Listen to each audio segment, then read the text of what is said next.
ដំណឹងមិនទាន់ក្រសួងការពារជាតិសូមធ្វើការអំពាវនាវទៅទូចម្ដងហើយម្ដងទៀតដល់នីតិហ៊ា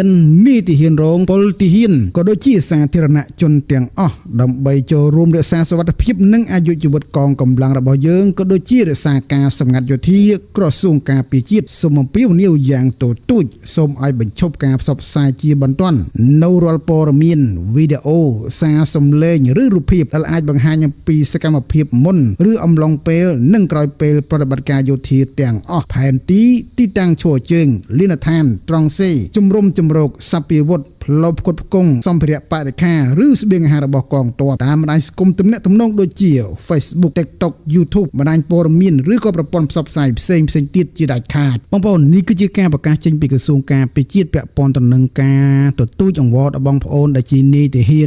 នរងពលទាហានក៏ដូចជាបងប្អូនប្រជាពលរដ្ឋនិងសាធារណជនទាំងអស់មេត្តាកុំបង្ហោះនៅលីនដ្ឋានផ្សេងក៏ដូចជាកន្លែងទីតាំងគោលដៅផ្សេងរបស់កងទ័ពជាពិសេសគឺលីនដ្ឋានក៏ដូចជាត្រង់សេជាដើមបងប្អូននេះគឺជាចំណុចសំខាន់មែនទែនដែលក្រសួងបានប្រកាសចេញនេះដោយសារតែរយៈនេះនៅពេលដែលសន្តិភាពហើយខ្ញុំឃើញតាមបណ្ដាញសង្គមជាច្រើនក៏ដូចជាបងប្អូនបានឃើញដែរហើយគឺបងដែលជាទាហាននីតិហ៊ានរងពលទាហានហ្នឹងក៏ដូចជាបងប្អូនសាធារណជនហ្នឹងបានបង្ហោះបង្ហាញនៅសកម្មភាពផ្សេងក៏ដូចជាលៀនដ្ឋានដែលបងប្អូនកំពុងតែឈរជើងក៏ដូចជាកន្លែងត្រង់សេដែលបងប្អូនកំពុងតែឈរជើងជាពិសេសគឺបងទាហានជំមុខដែលកំពុងតែបង្ហោះនៅវីដេអូលៀនដ្ឋានតែម្ដងហើយនឹងផ្លូវចូលផ្លូវដឹកស្បៀងអីចូលហ្នឹងអញ្ចឹងនេះគឺជាសារសំខាន់មែនទែនសម្រាប់បងដែលជានីតិហ៊ានរងពលទាហានបាទមិនមែនជារឿងលេងសើចទេបាទក្នុងករណីបងប្អូនបានផុសនៅវីដេអូនេះចេញទៅហើយគេចាប់ទីតាំងបងប្អូនបានយើងមិនថាយ៉ាងណាទេយើងមានសន្តិភាពក៏ពិតមែនប៉ុន្តែ72ម៉ោងរយៈពេលគឺសល់24ម៉ោងទៀតអញ្ចឹងបើសិនជាលក្ខណៈថាគេចង់ចាប់ទីតាំងយើងគេចាប់បានអស់ហើយ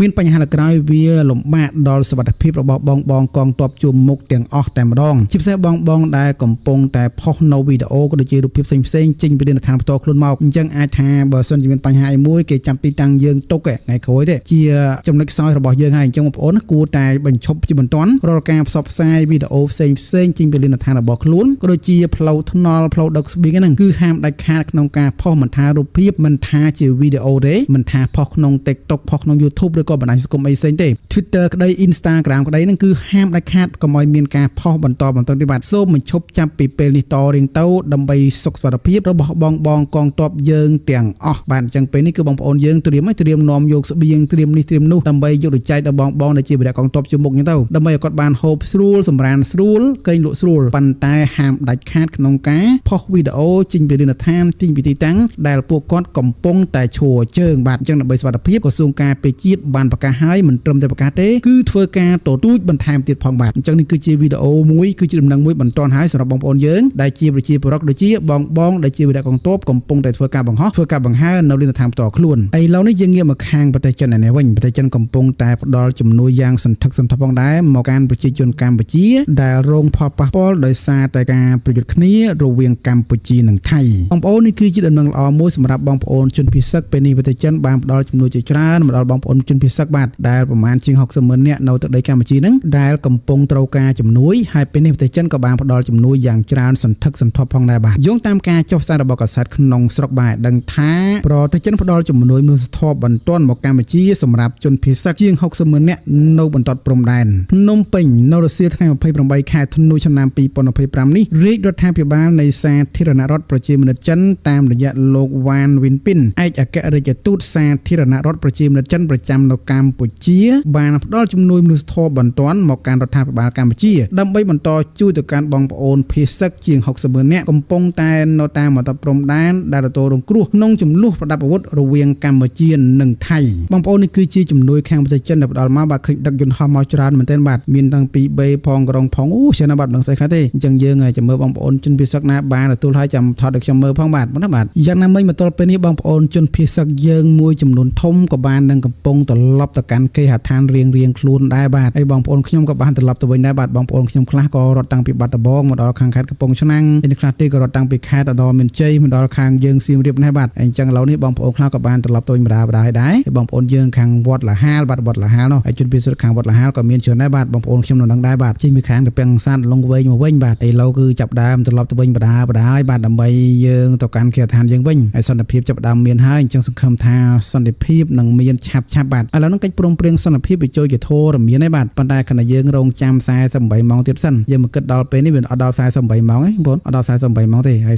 48ម៉ោងយើងគិតត្រឹមម៉ោង12ថ្ងៃ23ខែធ្នូឆ្នាំ2025ហ្នឹងវាគម្រប់48ម៉ោងទៀតវាដល់ថ្ងៃកំណត់ហើយឥឡូវយើងមកដល់នេះម៉ោង3ម៉ោង4ហើយយើងគៀកទៅហើយដល់ថ្ងៃស្អែកថ្ងៃ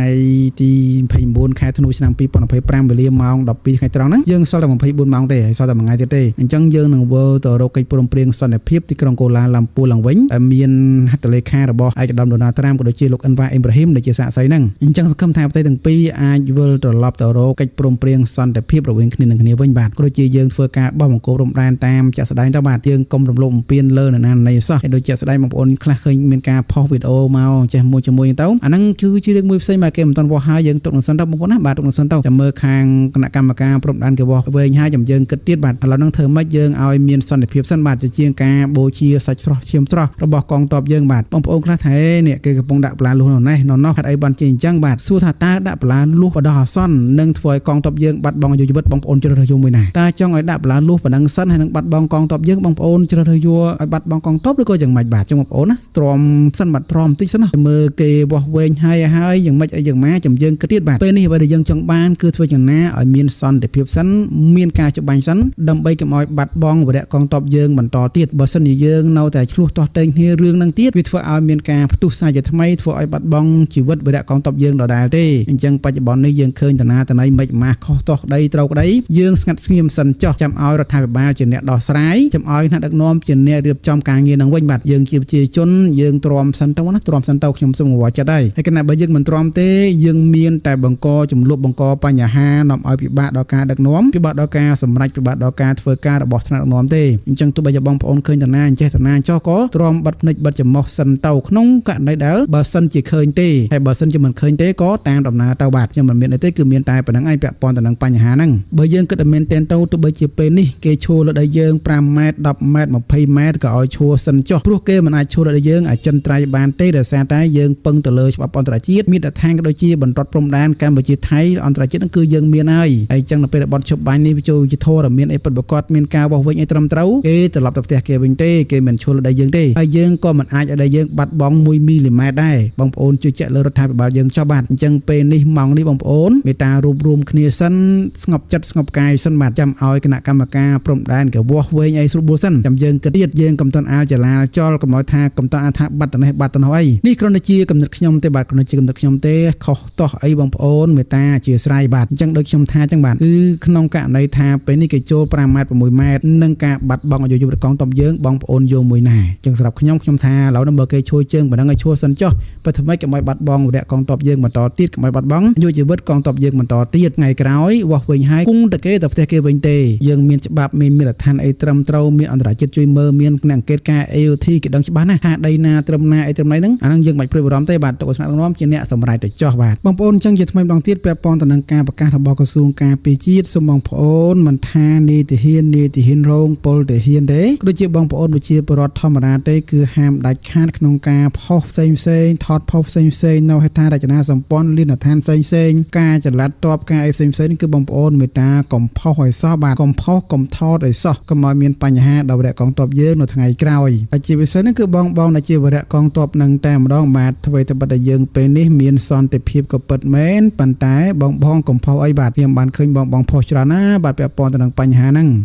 បងខ្លះក៏ថាអេនេះខ្ទេចខ្ទីទៅនេះអស់ហើយទៅនោះអស់ហើយនោះថតបំបែងក្របទៅនេះទៅនោះបាទឃើញក៏ថតមកមែនបាទខ្ញុំឃើញមែនទេឃើញតបផ្នែកបាទហើយក៏ជឿចិត្តថាបងប្អូនយើងមួយចំនួនក៏បានថតដែរយល់ថាបងប្អូនបានថតទៅដូចជាបងបានថតមកវាចង់បង្ហាញអំពីការជំនាញរបស់យោធាថៃមកលើកងកម្លាំងរបស់យើងបាទប៉ុន្តែវាអាចថាជាចំណុចខ្សោយមួយដែរហើយក្រោយទៅមានបញ្ហាអីគេចាប់ទីតាំងយើងបានក៏ដឹងថាយើងនៅទីតាំងហ្នឹងហើយអញ្ចឹងគេចង់កំណត់គោលដៅទុកឲ្យទុកមុនហ្នឹងគឺវាពិបាកដែរបាទអញ្ចឹងបងប្អូនណាសង្ឃឹមថាបងប្អូនដូចជាបងកងទ័ពមេត្តាឈប់ធ្វើការបង្ហាញទីតាំងលិនដ្ឋានរបស់ខ្លួនដូចជាផ្លូវផ្សេង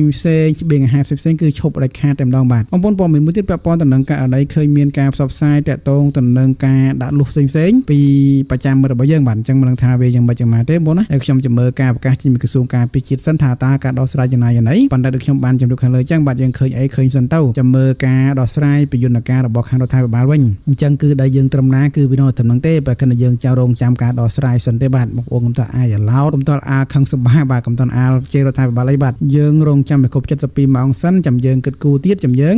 ស្ដាប់ទៅតាមការណែនាំរបស់រដ្ឋាភិបាលវិញបាទបងប្អូនចឹងវីដេអូនេះគឺខ្ញុំសូមប៉ុណ្ណឹងខ្ញុំចោះអរគុណច្រើនសម្រាប់ការតាមដានទស្សនាតាំងតែពីដើមដល់ចប់បាទសូមអរគុណសូមគោរពលាជួបគ្នានៅវីដេអូក្រោយចុងក្រោយក៏សូមជូនពរបងប្អូនប្រទេសកងទ័ពទាំងអស់ឲ្យជួបតែក្តីសុខដីចម្រើនដូចជាមានសុខភាពល្អដើម្បីការពារបូរណភាពដីយើងបន្តទៀតបាទហើយក៏សូមជូនពរបងដែលជាកងទ័ពដែលត្រូវសៀមចាប់តហ្នឹងឲ្យបានវិលត្រឡប់មកកម្មវិធីយើងឆាប់ៗដែរបាទសូមអរគុណសូមគោរពលា